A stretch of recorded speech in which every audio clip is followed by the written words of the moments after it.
নীলিম কুমাৰৰ কবিতা কথা আছিল। তেওঁৰ সতে এদিন ভুৱনেশ্বৰী পাহাৰলৈ যোৱাৰ কথা আছিল।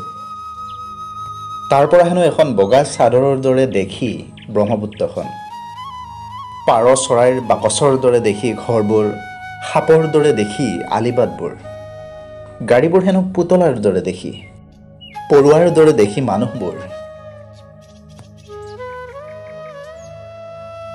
তাকে চাবলৈ তেওঁৰ সতে ভুৱনেশ্বৰী পাহাৰ বগোৱাৰ কথা আছিল। শিলত ঠেকা খুৱাই প্ৰেমৰ সংলাপবোৰৰ প্ৰতিধ্বনি শুনাৰ কথা আছিল। সৰাফুল বুটলাৰ কথা আছিল। তেওঁৰ হাতত ধৰি মন্দিৰৰ খটখটি বগোৱাৰ কথা আছিল। কথা আছিল নিসংগ ঈশ্বৰৰ চকুলো মচি দিয়াৰ।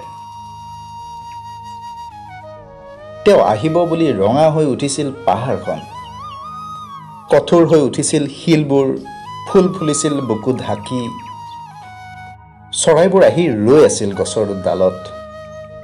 কৰবাৰ পৰা এছাতি অচিনাকি বতাহো আহিছিল তেওঁৰ চুলিৰ অৰণ্যত বাস ল'ম বুলি। গোটেই দিনটো মই কামাখ্যা পাহাৰৰ নামনিত তেওঁলৈ ৰৈ আছিলোঁ। কথাটো নাছিল তেওঁৰ নহাৰ।